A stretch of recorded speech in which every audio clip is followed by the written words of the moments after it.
Alhamdulillah nahmaduhu wa nasta'inuhu wa nastaghfiruh wa na'udzu billahi min shururi anfusina wa min sayyiati a'malina. May yahdihillahu fala mudilla lahu wa may yudlil fala hadiya lahu. Asyhadu an la ilaha illallah wahdahu la syarika lah wa asyhadu anna Muhammadan abduhu wa rasuluh la nabiyya ba'dah. Allahumma salli wa sallim ala nabiyyina Muhammad wa ala alihi wa sahbihi ajma'in, amma ba'd.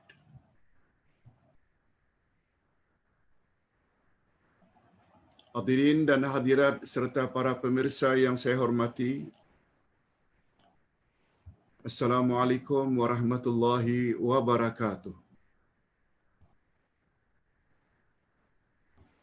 Alhamdulillah, kita bersyukur kehadirat Allah Azza wa Jalla. Berkat taufiknya kita dapat meneruskan lagi majlis ilmu kita dengan tafsir Al-Quranul Karim juz yang pertama yang akan menafsirkan ayat 63 hingga 66 dari surat Al-Baqarah di bawah tajuk Bani Israel dijadikan kera yang hina. Bani Israel dijadikan kera yang hina.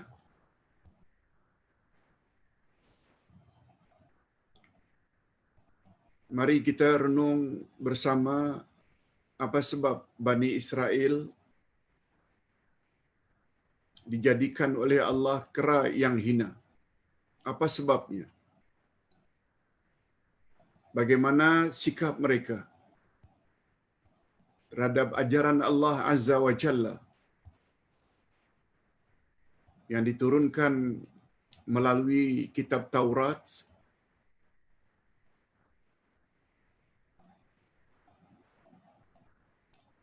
Kita baca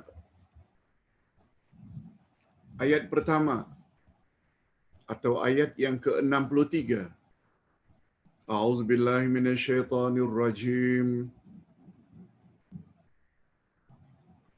Wa idh akhadna mitsaqakum wa rafa'na fawqakum at-tur khudhu ma atainakum biquwwah wadhkuru ma fihi la'allakum tattaqun.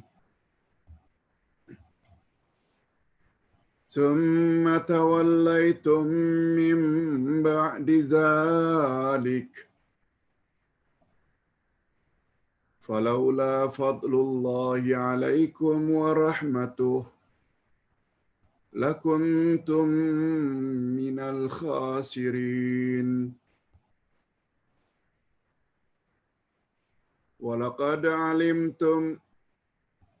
ولقد علمتم الذين اعتدوا منكم في السبت فقلنا لهم كونوا قردة خاسئين فجعلناها نكالا لما بين يديها وما خلفها وموعظة للمتقين. Demikianlah 4 ayat dari ayat 63 hingga ayat 66 dari surat Al-Baqarah.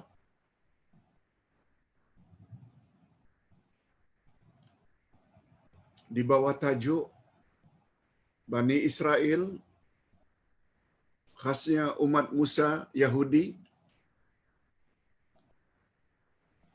dijadikan oleh Allah kera yang hina. Okey. Kita langsung saja kepada tafsiran ayat.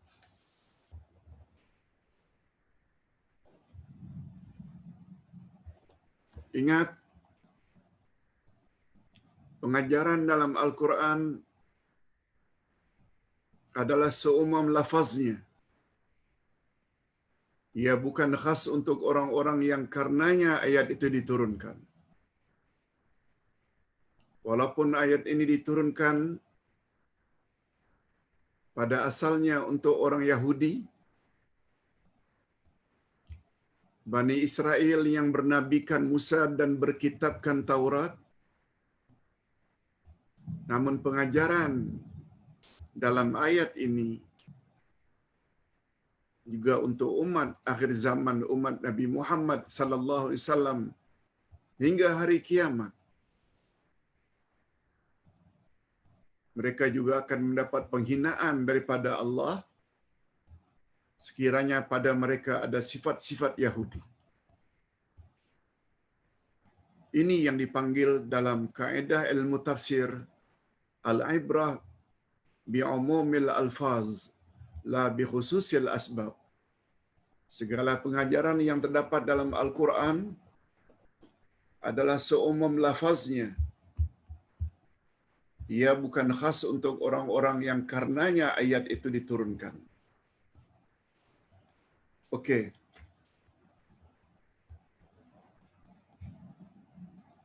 Tafsir ayat. Kalau pada ayat-ayat sebelum ini, Allah mengingatkan Bani Israel tentang bermacam-macam nikmat yang telah Allah anugerahkan kepada mereka.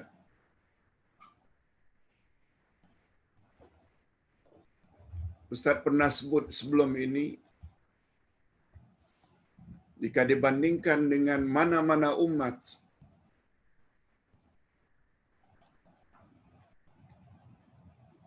umat Bani Israel lah yang paling banyak mendapat nikmat daripada Allah.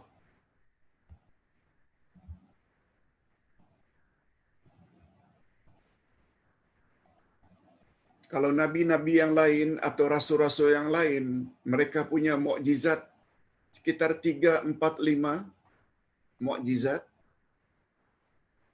Tapi mukjizat yang Allah berikan kepada Musa belasan jumlahnya.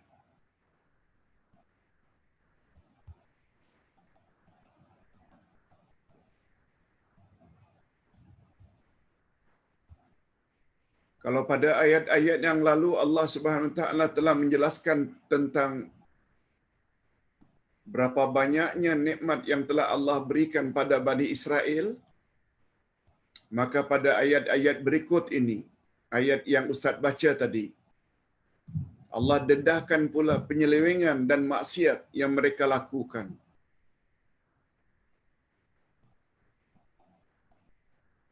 Mereka telah melanggar perjanjian yang telah mereka buat kepada Allah.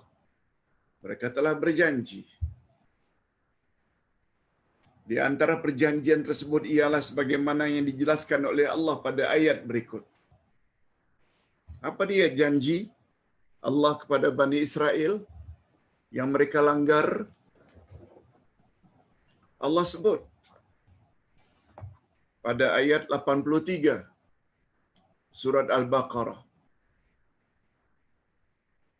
Walaupun ayat ini, ayat yang akan datang, 20 ayat yang akan datang, sebab kita sedang membahas ayat 63. Perjanjian itu terletak pada ayat 83 antara lain. Wa idza akhadna mitsaqa bani Israil la ta'buduna illallah wa bil walidaini ihsana. Dan ingatlah ketika Allah mengambil janji daripada Rasul Bani Israel. Ingatlah ketika kami, kata Allah, mengambil janji dari Bani Israel. Apa dia janji itu? Janganlah kamu menyembah selain Allah. Dan berbuat baiklah kepada ibu bapa. Itu janji.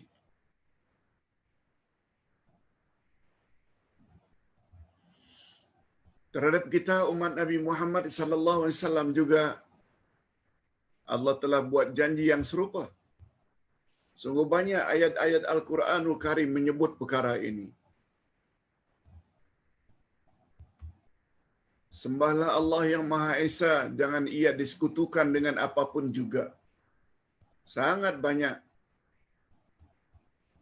Itu dia perjanjian kita dengan Allah. Dan banyak lagi perjanjian yang dibuat. Banyak lagi, bukan hanya setakat itu. Antara lain, hendaklah berbuat baik kepada kaum kerabat. Berbuat baik kepada anak yatim, orang miskin. Mengucapkan kata-kata yang baik. Mendirikan salat, mengeluarkan zakat. Dan tidak berbunuh-bunuhan. Dan lain-lain. Semua itu adalah janji Allah kepada Bani Israel.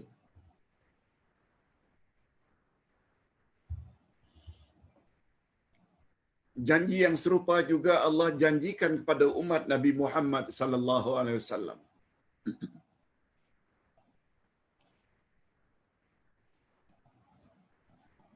Apa yang terjadi setelah perjanjian tersebut dibuat?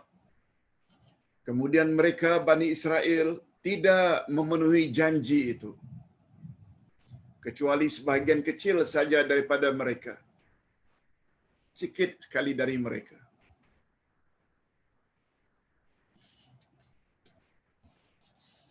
Lalu sikap mereka itu yang memungkiri janji, mengundang murka Allah. Lalu apa kata Allah? Wa idz akhadna mitsaqakum wa rafa'na fawqakumut tur. Ini dia. Dan ingatlah ketika kami mengambil janji dari kamu. Dan kami angkat gunung Tursina di atasmu.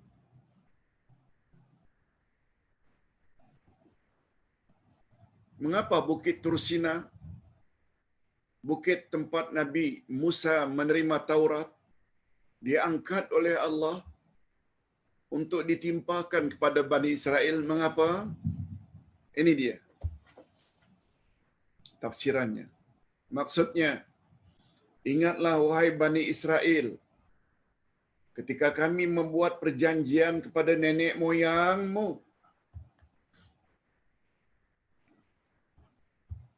Ini ditujukan kepada Bani Israel yang hidup di zaman Nabi Muhammad sallallahu alaihi wasallam. Karena kisah ini tertera dalam Al-Quran. Seolah-olah Allah ingin menyuruh Nabi Muhammad sallallahu alaihi wasallam mengingatkan Bani Israel bahwa kepada nenek moyang mereka dulu Allah telah membuat perjanjian, tapi sayangnya mereka ingkari. Lalu mereka melanggar perjanjian itu dan berpaling. Sehingga Allah angkat gunung Tursina di atas mereka supaya mereka merasa takut. Itu tujuannya. Bukanlah hendak timpakan betul-betul, sekedar untuk menakut-nakuti mereka.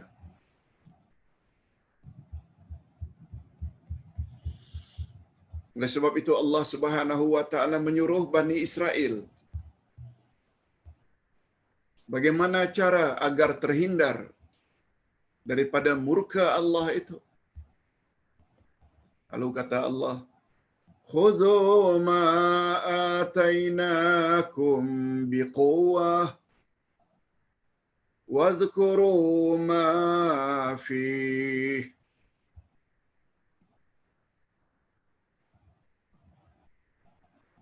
Kalau kamu tidak mau aku timpakan Bukit Tursina, peganglah teguh-teguh apa yang kami berikan padamu. Begitu arahan Allah pada Bani Israel. Pegang kuat-kuat apa yang telah kami berikan kepada kamu. Dan ingatlah selalu apa yang ada di dalamnya. Maknanya apa yang ada di dalam Taurat, ingat selalu. Ini membawa makna yang sama. Kalau umat Nabi Muhammad sallallahu alaihi wasallam tidak mau dimurkai oleh Allah,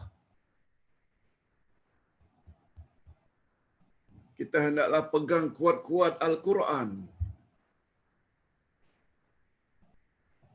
Dan kita hendaklah ingat apa yang terkandung dalam Al-Quran. Yes.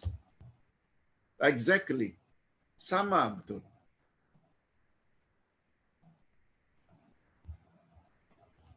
Kita baca tafsirannya. Maksudnya Allah Subhanahu wa taala berfirman kepada Bani Israel agar mereka berpegang teguh kepada kitab Taurat dan melaksanakan pengajaran yang terkandung di dalam Taurat. Dan yang dimaksudkan dengan ingatlah selalu apa yang terkandung di dalamnya Taurat, dia membawa makna tiga. Ia membawa makna tiga. Peganglah Taurat dengan kuat. Ingatlah apa yang terkandung di dalam Taurat. Ada tiga maknanya. Yang pertama, pelajarilah isi Taurat. Bukan sekedar baca, tapi pelajarilah tafsirannya. Yang kedua, jangan lupa menghayati maknanya. Yang kita sebut dalam istilah Quran dengan tadabbur.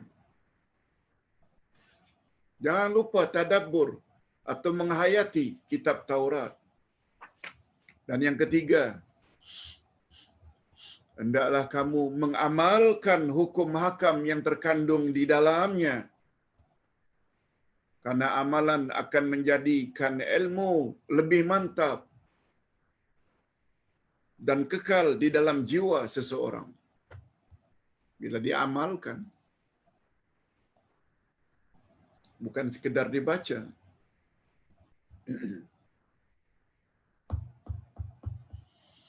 Kalau itu maksud, berpegang teguhlah dengan Al-Quran. Jangan lupa kamu isi kandungannya. Kalau itu tafsiran untuk Taurat, adalah tafsir yang sama bagi umat akhir zaman. Apa yang mereka patut bersikap terhadap Al-Quran? Pegang kuat Al-Quran. Jangan lupa isi kandungan Quran. Yes, itu maksudnya.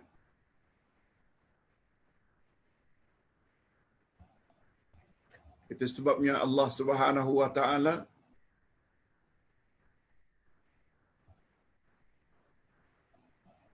katakan pada awal Quran lagi, zalikal kitabu la raiba fih hudal lil muttaqin. Inilah kitab Al-Quran yang tidak ada sedikit pun keraguan di dalamnya, pedoman bagi orang-orang yang bertakwa. Macam mana kita ingin jadikan Quran sebagai pedoman?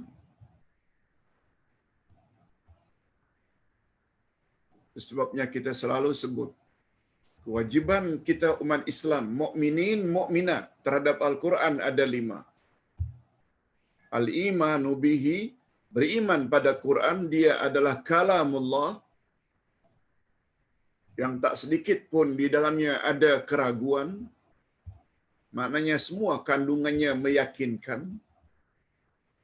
Yang kedua, kewajiban kita terhadap Quran, tilawatuhu, membacanya dengan tajwid yang betul.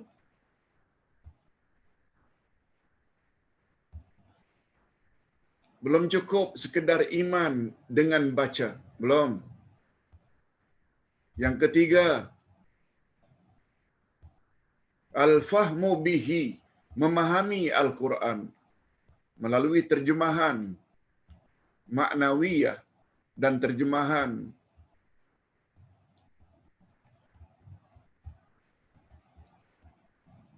harfiah. Fahami Al-Quran sama ada melalui terjemahan directly atau terjemahan maknawi, iaitu tafsirannya. Dah 3 dah.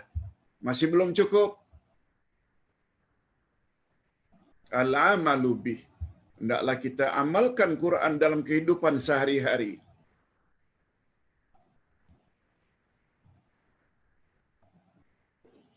Suruhan-suruhannya hendaklah dibuat. Larangan-larangan Quran hendaklah dijauhi. Itu maknanya mengamalkannya.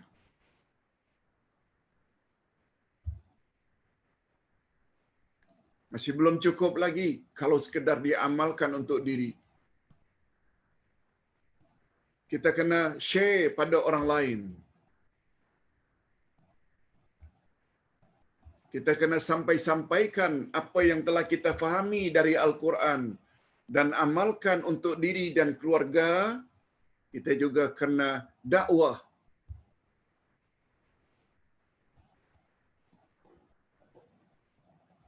Itu sebabnya baru-baru ini Ustaz lancarkan satu program, mari kita sebarkan kebenaran.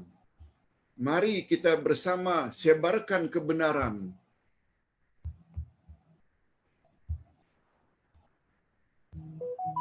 Dengan makna dakwah.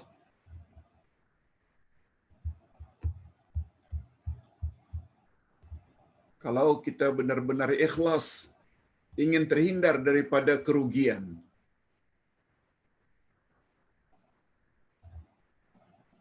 Allah berfirman dalam surat Wal Asri, demi masa wal asri,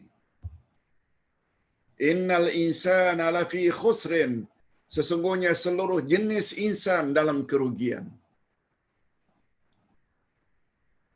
illal ladzina amanu, melainkan mereka yang ada iman, wa amilus salihati, lalu diikuti dengan amal saleh, wa tawasau bil haq, berpesan-pesan dengan kebenaran, yakni dakwah, wa tawasau bis sabr, berpesan-pesan dengan penuh kesabaran. Dalam surat tersebut Allah Subhanahu wa taala tidak sebut innal ustaza lafi khusrin. Sesungguhnya setiap ustaz dalam kerugian. Allah tak sebut innal ustaza. Tapi Allah sebut innal insana. Sesungguhnya seluruh jenis insan. Awak seorang ayah ke, awak seorang datuk ke, awak seorang anak ke, awak seorang yang berpangkat tinggi ke, menteri, governor, MB, awak penoreh getah ke, awak nelayan miskin ke, awak pemotong rumput ke, tak kisah. Selagi awak yang namanya insan, manusia, semuanya rugi. Awak lelaki ke, awak perempuan ke, itu tafsiran ayat innal insana lafi khusrin. Mungkin ada yang jawab, kami tak boleh berdakwah lah Pak Ustaz. Itu sebabnya timbul idea Ustaz. Mari kita sama-sama. Ustaz tulis kitab, support, bantu Ustaz mencetak buku untuk kita sebar-sebarkan sebanyak mungkin kepada orang yang belum tahu. Ustaz ada buat kebaikan di situ dengan menulis apa yang Ustaz tahu.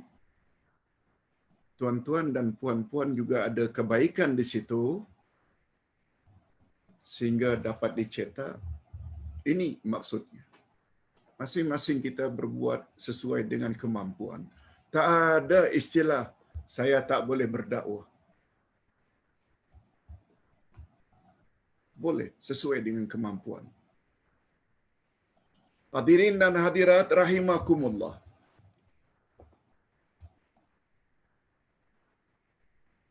Keadaan orang yang meninggalkan syariat dan mengabaikan hukum-hukumnya serupa betul dengan orang yang menentang ajaran tersebut. Mendakwa Yahudi, tapi ajaran Taurat tidak mau dilaksanakan dalam hidup. Ajaran yang dibawa oleh Nabi Musa tak mau diikuti.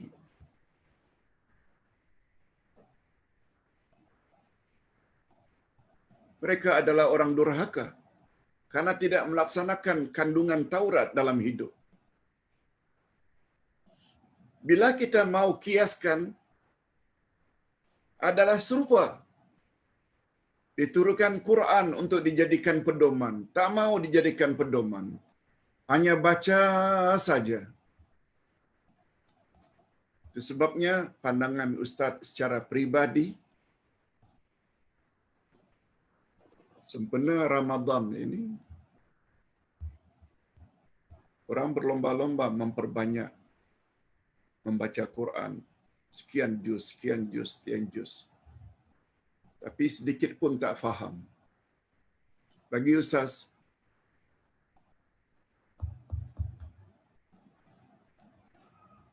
daripada khatam sampai 30 juz sedikit pun tak faham, mungkin yang baca hanya 5 juz. Tapi dia baca dengan membaca terjemahannya di sebelah. Dibuka pula kitab tafsir. Alhamdulillah. Ustaz mendapat respon daripada jemaah, Ustaz, saya tidak banyak membaca, tapi setiap yang saya baca juga kitab tafsir Al-Furqan, Ustaz. Ini andailah kata dalam bulan Ramadan dia hanya dapat baca 5 juz. Tapi 5 kitab tafsir ini, jilid 1, juz 1, juz 2, juz 3, juz 4, juz 5, tamat dia baca dan dia fahami. 5 juz lebih baik daripada 30 juz. Kalau hanya baca, tak faham. Ini, Ustaz timbulkan perkara ini, bukanlah minta dibeli sangat buku ini, bukan. Sebab ada kaitannya dengan apa yang kita tafsirkan ini. Peganglah Taurat kuat-kuat. Jangan lupa terhadap isi kandungan Taurat. Itu untuk Yahudi, umat Musa. Macam mana kita nak tafsirkan untuk umat akhir zaman? Pegang kuat-kuat Al-Quran. Bukan maknanya kuat-kuat tak dilepas ini, bukan. Ya, kiasan. Berpegang teguhlah dengan Al-Quran. Jangan lupa apa yang ada di dalamnya. Maknanya kamu kena fahami. Lupa maknanya, lawan lupa, ingat. Ingat. Macam mana dah ingat kalau hanya baca tidak faham? Macam mana dah amalkan kalau tak faham? Itu sebab urutannya. Iman, baca, faham, amal, baru sebar-sebarkan. Oh, cantik. Urutan itu cukup cantik. Dan wajar kalau orang tersebut dibangkitkan pada hari kiamat dalam keadaan buta dan tidak nampak jalan kemenangan dan kebahagiaan. Allah menggambarkan golongan ini dalam firman-Nya. Ustaz bukan cakap saja-saja. Cakap lepas. Nah. Coba perhatikan ayat ini. Lagi clear. Wa man a'rada an zikri fa inna lahu ma'isyatan dhanka wa nahsyuruhu yaumal qiyamati a'ma. Barang siapa yang berpaling daripada peringatanku, berpaling, menolak, tak ambil kisah, tak hiraukan. Itu makna berpaling dari peringatanku. Untuk Bani Israel namanya Taurat. Itu peringatan. Untuk Nasrani, Kristian, itu Injil yang original. Dan untuk umat akhir zaman, Quran maksudnya. Siapa yang berpaling daripada peringatanku, itu sebabnya salah satu nama bagi Al-Quran adalah Az-Zikr, yaitu peringatan. Lalu apa kata Allah? Dua dia akan dapat.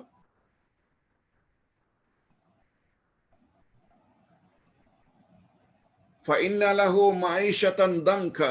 Kami akan sempitkan hidupnya di dunia ini. Ada yang mengartikan sempit ini, dia kaya, tapi jiwanya tidak tenang, tidak tenteram.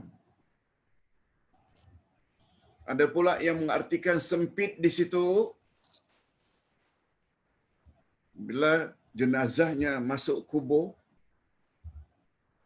Allah akan himpitkan dinding-dinding kubur menjadi bersatu, sehingga tulang belulangnya menjadi satu. Itu di antara tafsiran ma'isyatan dhanka.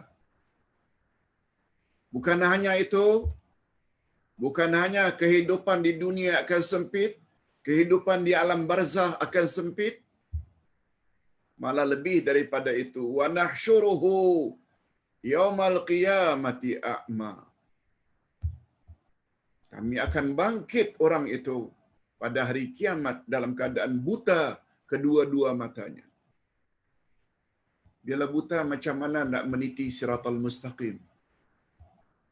Tak nampak. Lalu Allah Subhanahu Wa Taala ceritakan apa kata orang tersebut ketika dibangkitkan dalam keadaan buta. Qala rabbi lima hasyartani a'ma wa qad kuntu basira. Oh Tuhan, mengapa engkau bangkitkan dalam keadaan buta, sedangkan dulu di dunia aku celik, aku nampak, aku melek. Dia komplain pada Tuhan. Oh Tuhan, mengapa engkau bangkitkan di padang mahsyar dalam keadaan buta? Aku sebentar lagi akan meniti siratal mustaqim. Macam mana aku nak meniti kalau aku tak nampak sesuatu? Coba dengar jawaban Allah.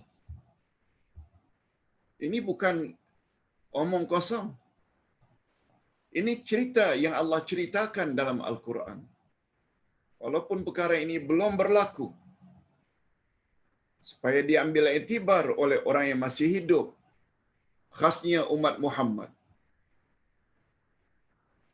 Qala kadzalik atatka ayatuna fanasitaha wa kadzalikal yauma tunsa. Allah jawab, demikianlah adanya. Bukankah telah datang kepadamu peringatan-peringatan ayat-ayatku? Bukankah telah datang, lalu kamu lupakan? Nah, sekarang giliran aku pula untuk melupakan kamu. Oh, kamu tanya, komplain ya, mengapa dibangkitkan dalam keadaan buta? Dengar baik-baik, ini jawabannya. Bukankah telah datang kepadamu ayat-ayatku? Bagi Yahudi tentunya Taurat, bagi Nasrani tentunya Injil, bagi umat akhir zaman tentunya maksudnya Al-Quran. Fanasitaha, kamu tidak hiraukan, kamu tak indahkan. wa kadzalikal yauma tunsa. Karena kamu dulu di dunia melupakan Quran. Nah, sekarang giliran kamu pula untuk dilupakan. Kalau kita tidak gunakan dalam bahasa Melayu, seolah-olah padan muka. Inilah yang dimaksudkan oleh ulama akidah. Apa kata ulama akidah? Membuat satu kaedah, formula, al-jaza'u min jinsil amal. Pembalasan akan diterima oleh seseorang sesuai dengan amalnya. Kita yang saat ini berlapar, dahaga, balasannya akan minum enak, akan makan yang lezat di akhirat nanti. Karena dulu di dunia kita berlapar. Bagi yang tak mau berpuasa, jangan harap.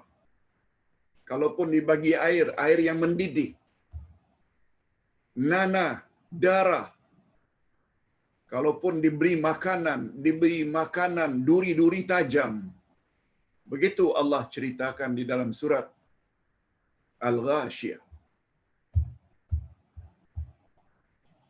Maksudnya, siapa yang ambil berat ketika di dunia ini, balasannya juga Allah akan ambil berat di akhirat nanti tentang nasib kita. Allah tolong, Allah bantu. Karena kita bantu.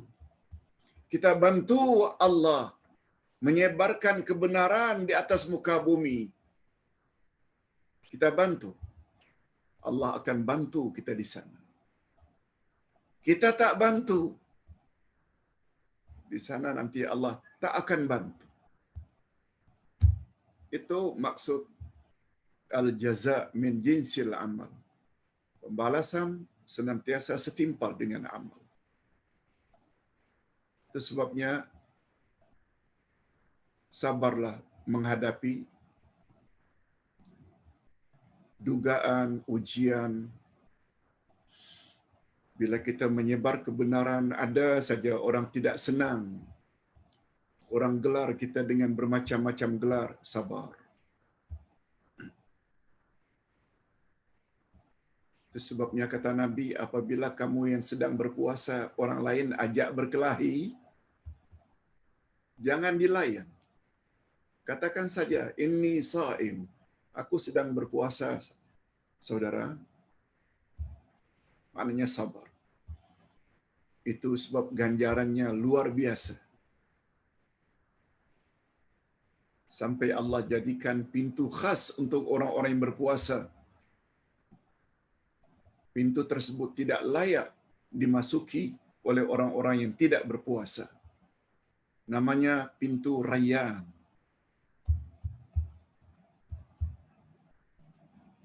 Allahumma ja'alna minhum. Ya Allah, masukkanlah kami ke dalam golongan orang-orang yang layak memasuki pintu Rayyan. Nah, itu caranya. Walaupun kita jumpa petang ini hanya 4 ayat, tapi pengajarannya sungguh banyak. Berdasarkan penjelasan di atas nyatalah.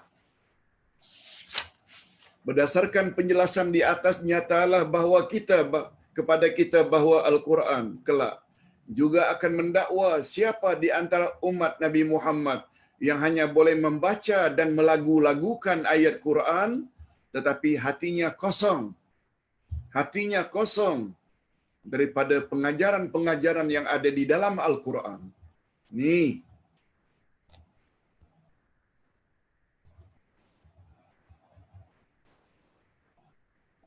Ustaz faham ini? Tak cukup. Ustaz perlu beri kepahaman kepada orang ramai. Itu namanya dakwah. Dan tindak tanduk mereka tidak sesuai dengan apa yang terkandung di dalam Al-Quran. Bagi Yahudi pula tidak sesuai dengan apa yang terkandung di dalam Taurat. Sebab tujuan utama kitab-kitab Allah diturunkan tidak lain melainkan untuk diamalkan, bukan sekedar untuk dibaca atau dilagu-lagukan. Walaupun kita tidak nafikan membaca Al-Quran walaupun tidak faham, kita tetap dapat pahala.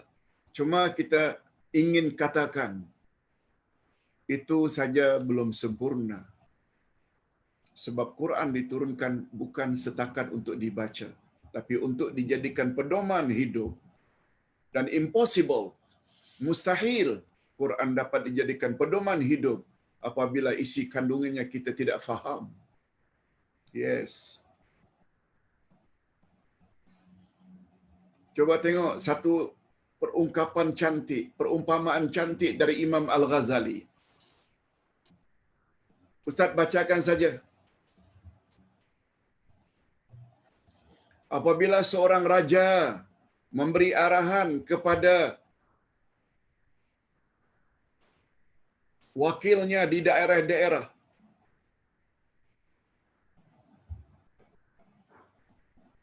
senangnya seorang governor arahkan, atau seorang PM, seorang presiden, kalau di negara republik umpamanya Indonesia, presiden arahkan kepada governor di setiap wilayah,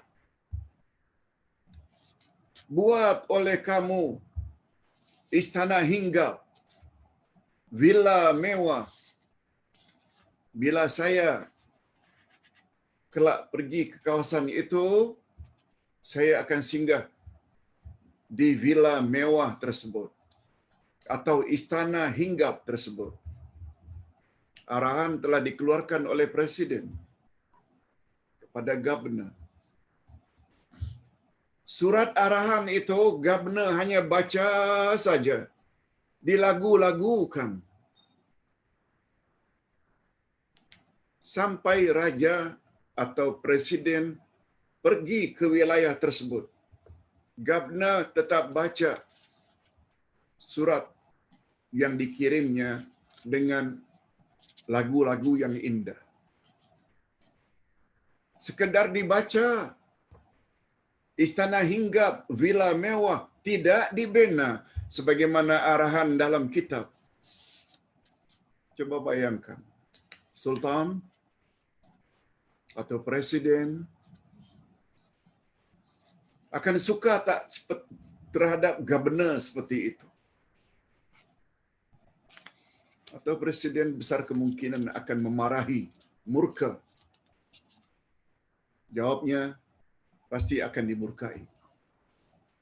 Sebab matlamat surat yang dikirim oleh presiden untuk bina mahligai, untuk bina istana hinggap, tapi tidak dibuat.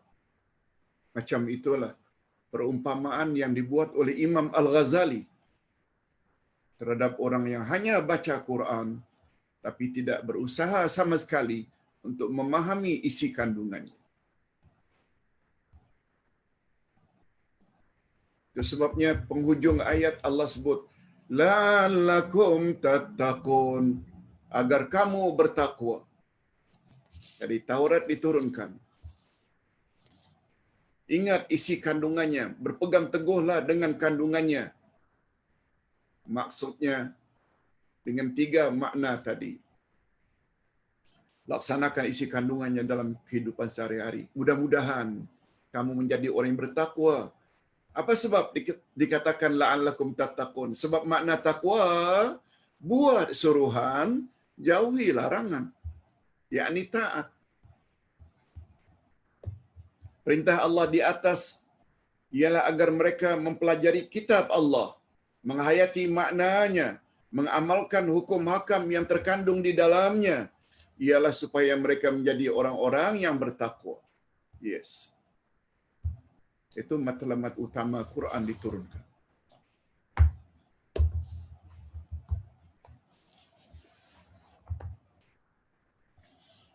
Kemudian apa kata Allah? Summa tawallaitum min ba'di dzalik.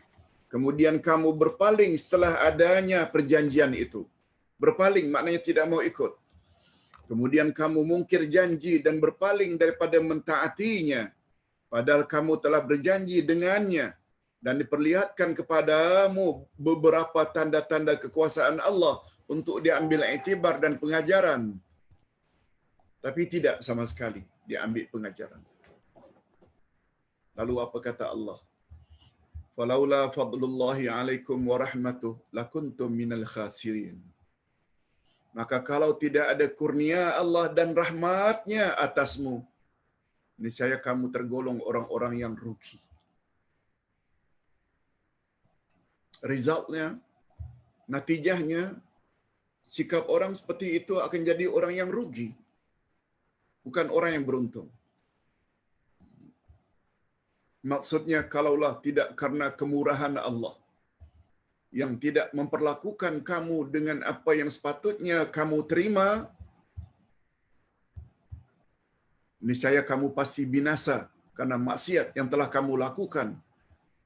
Dan kamu tidak akan mungkin mendapat kebahagiaan di dunia dan kebahagiaan di akhirat.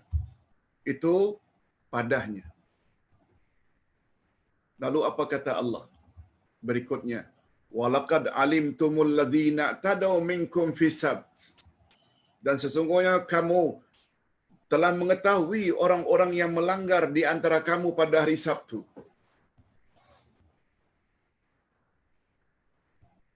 Okey, bahagian ini Ustaz jelaskan saja.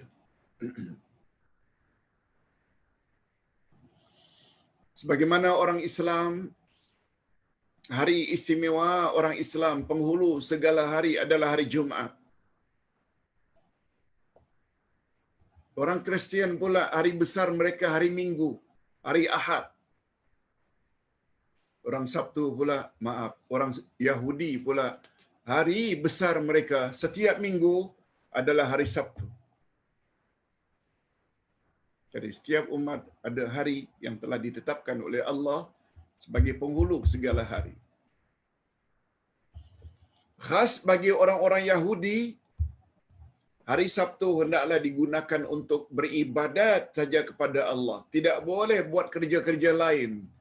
Itu sebabnya hidangan manna dan salwa yang turun dari langit, mereka tidak boleh ambil lebih dari satu hari, kecuali setiap hari Jumaat. Boleh diambil untuk 2 hari. Untuk keperluan hari Jumaat, juga untuk keperluan hari Sabtu. Sebab hari Sabtu khas untuk mereka beribadat sahaja. Lalu Allah SWT coba Bani Israel. Justru pada hari Sabtu, ikan dari laut menuju ke pantai sambil timbul. Dan tidak demikian pada hari-hari yang lain. Ahad, Senin, Selasa, Rabu, Khamis, Jumaat, tak ada seperti itu. Ini adalah ujian daripada Allah. Hendak melihat sampai di mana kesabaran Bani Israel mentaati Allah yang melarang mereka memancing atau membuat kerja-kerja dunia mencari rezeki pada hari Sabtu. Dilarang. Sebab hari itu hanya untuk beribadat. Lalu mereka pun memancing. Walaupun tidak semua mereka, sebahagian mereka tak tahan lalu memancing. Lalu apa yang terjadi? Mereka yang memancing itu dijadikan oleh Allah kera yang hina. Ini ayatnya. Ini ayatnya. Wa qulna lahum kunu qiradatan khasiin. Lalu kami berfirman kepada mereka, jadilah kamu kera yang hina.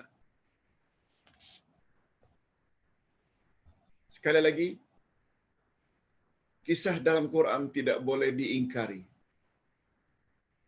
Jangankan mengingkari ayat Quran, ragu-ragu pun tak boleh. Semua kisah ini adalah kisah yang benar.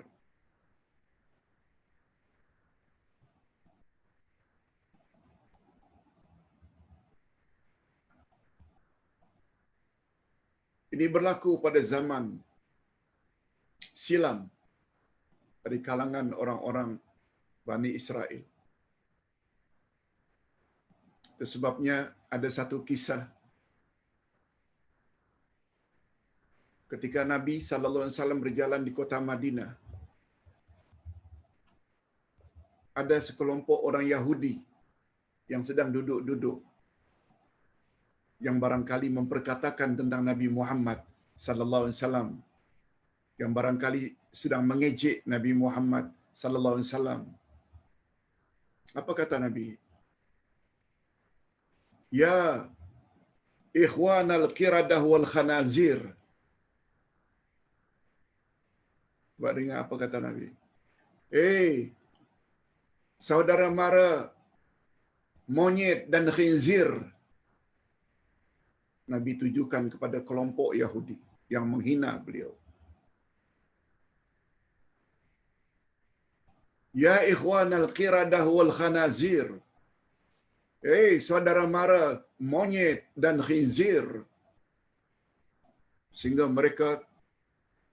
mereka orang-orang Yahudi tercengang, heran. Lalu mereka sesama mereka saling tuduh menuduh. Kamu ya yang katakan pada Muhammad bahwa nenek moyang kita dulu pernah dijadikan khinzir, pernah dijadikan kera. Kamu akhirnya berkelahi sama mereka. Padahal tak ada seorang pun yang beritahu Nabi Muhammad Allah. Dalam Quran disebut. Itu di antara kisah. Disebut dalam kitab-kitab tafsir. Cuma timbul pertanyaan, apakah mereka jadi kera, sebenar-benar kera? Atau itu hanya kiasan? Jumhurul mufassirin, majoriti ulama tafsir kata, memang mereka jadi kera, betul-betul kera. Allah robah wajah mereka, badan mereka, jasmani mereka menjadi jasmani kera. Cuma tidak makan, tidak punya zuriat.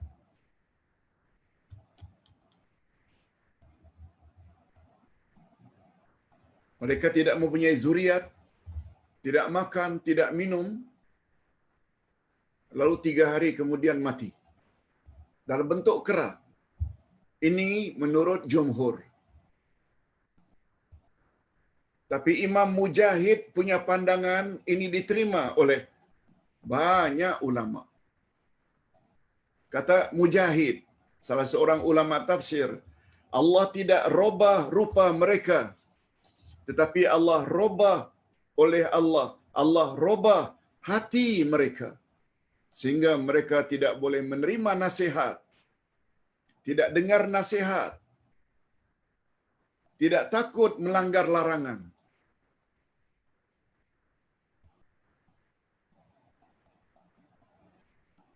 Allah robah hati mereka untuk tidak taat pada Allah. Hadirin dan hadirat, semua kita tahu perlakuan kita secara zahir ini betul tak semuanya dari arahan hati. Bila hati baik, semua gerak-gerak kita akan jadi baik. Tapi bila hati tidak baik, semuanya jadi tidak baik. Itu maksud kata Imam Mujahid. Allah samakan keadaan atau kelakuan mereka seperti kelakuan kera.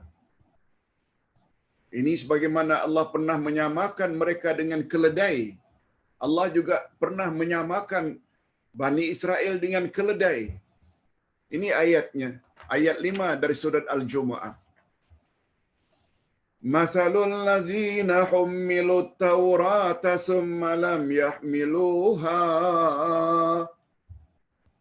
kamathalil himari yahmilu asfara. Perumpamaan orang-orang yang dipikulkan kepadanya Taurat, kemudian mereka tidak mau memikulnya, tidak mau mengamalkan kandungannya.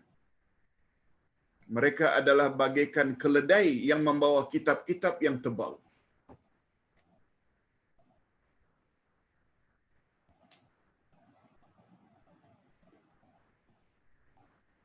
orang Yahudi yang diturunkan Taurat untuk diamalkan. Lalu mereka tidak amalkan Taurat dalam kehidupan sehari-hari. Allah samakan mereka, Bani Israel itu, bagaikan keledai. Kalau tadi monkey, ini donkey.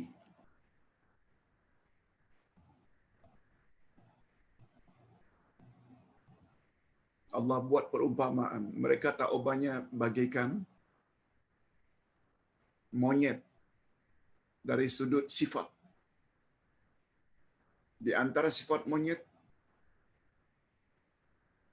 tamak. Walaupun perut dah kenyang, tetap makan. Tak boleh masuk lagi, simpan di sini. Tamak. Perumpamaan lain, Bani Israel disamakan dengan keledai yang memikul buku-buku yang tebal. Kemana-mana buku itu dibawa, tapi sedikit pun tidak memahami apa yang ada di dalam buku. Betul tak? Keledai tak faham apa yang dia pikul.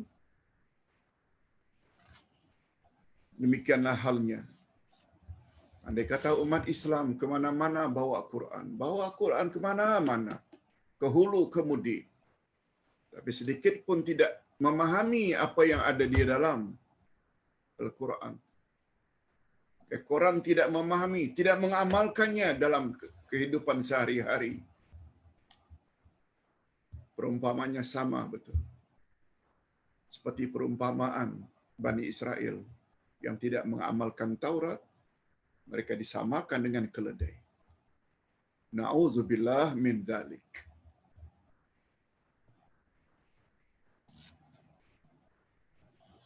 Dalam hal ini Imam Ibnu Katsir dan Imam Al-Maraghi, ini dua ulama tafsir, Imam Ibnu Katsir dan Syekh Ahmad Mustafa Al-Maraghi, lebih cenderung kepada pandangan Imam Mujahid bahwa perubahan tersebut bukan pada rupa Yahudi, bukan, tetapi pada perubahan akhlak dan perilaku. Okey, kita sampai ke ayat yang terakhir. Faja'alnaha nakalan lima baina yadayha wa ma khalfaha wa mau'izatan lil muttaqin.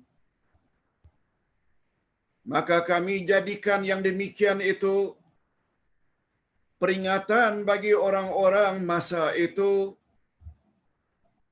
Mereka dijadikan monyet. Peringatan pada orang pada zaman itu. Dan bagi mereka yang datang kemudian, yaitu kita, yang datang kemudian. Kalau tak mau dijadikan monyet, patuhilah ajaran Allah yang ada di dalam Al-Quran. Kalau tak mau disamakan dengan keledai, imanilah, bacalah, fahamilah, amalkanlah, dan sebar-sebarkan semampu yang boleh. Serta menjadi pelajaran bagi orang-orang yang bertakwa. Maksudnya, kami jadikan hukuman ini sebagai peringatan bagi orang-orang yang melanggar ketentuan-ketentuan Allah. Hukuman tadi, dia jadikan kera, ditimpakan Bukit Tursina. Sama ada bagi mereka yang hidup sezaman dengan kejadian itu berlaku, ataupun bagi mereka yang datang kemudian hingga ke hari kiamat. Apa makna pengajaran itu hingga ke hari kiamat? Termasuklah umat Nabi Muhammad sallallahu alaihi wasallam.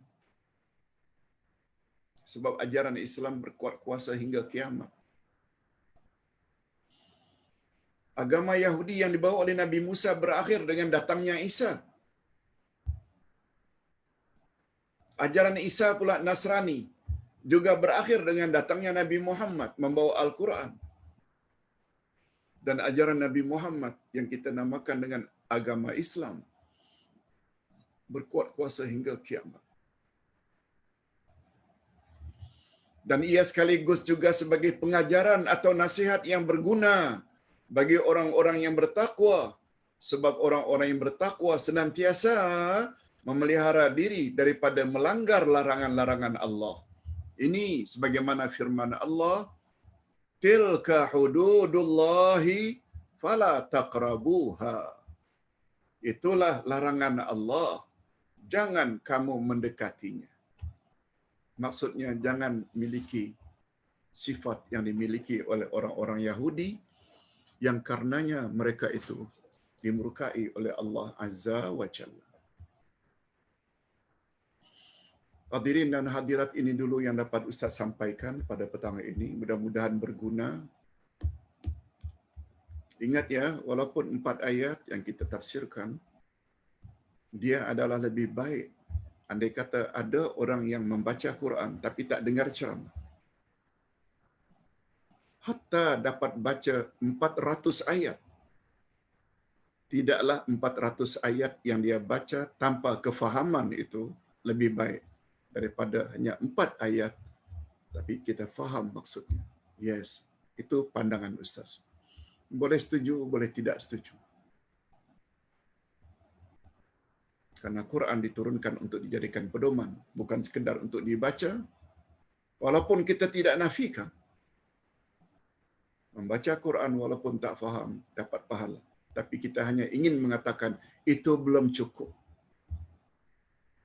Kita akhiri dengan doa di masa yang sangat mustajab ini. Alhamdulillahirabbil alamin wassalatu wassalamu ala asyrafil anbiya'i wal mursalin wa ala alihi wa sahbihi ajma'in.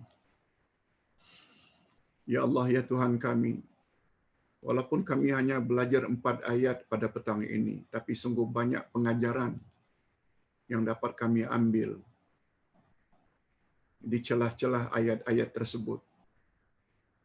Walaupun ayat tersebut pada asalnya ditujukan kepada Bani Israel, kemurkaan-Mu ya Allah kepada mereka disebabkan mereka tidak mau patuhi kandungan kitab Taurat yang diturunkan kepada mereka. Tapi kami difahamkan oleh ulama tafsir bahawa setiap ayat tidak Engkau turunkan untuk mereka saja, tapi pengajarannya seumum lafaznya. Maknanya pengajarannya juga boleh atau dapat ditujukan kepada kami umat akhir zaman. Atas sebab itu ya Allah, kalaulah Bani Israel Engkau murkai karena mereka durhaka terhadap Engkau, durhaka terhadap Musa, tidak mau mengamalkan isi Taurat ke dalam kehidupan sehari-hari, kami mohon ya Allah, lindungilah kami daripada memiliki sifat-sifat buruk tersebut. Berilah kami taufik-Mu ya Allah. Doronglah kami untuk senantiasa melaksanakan ajaran-Mu. Buat suruhan-Mu, jauhi larangan-Mu sebagaimana yang termaktub di dalam Al-Quran. Supaya kami mematuhi Rasul-Mu Nabi Muhammad sallallahu alaihi wasallam. Sebab kami yakin dengan janji Rasul, aku tinggalkan 2 pedoman selagi kamu berpegang teguh, kamu tidak akan sesat selama-lamanya, yaitu Quran dan Sunnahku. Allahumma ja'alna min utaqaika minan nar. Ya Allah, masukkanlah kami ke dalam golongan orang-orang yang Engkau bebaskan daripada api neraka. Allahumma inna nas'aluka ridhaka wal jannah wa na'udzubika min sakhatika wan nar. Ya Allah, kami mohon redha-Mu dan syurga, dan kami mohon dilindungi daripada murka-Mu dan neraka. Rabbana taqabbal minna du'aana wa salatana wa siyamana wa qiyamana. Ya Allah, terimalah doa kami, terimalah salat kami, terimalah puasa kami, dan terimalah qiyam kami. Wa sallallahu ala nabiyyina Muhammad wa ala alihi wa sahbihi ajma'in. Subhana rabbika rabbil izzati amma yasifun. Wa salamun alal mursalin. Walhamdulillahi rabbil alamin.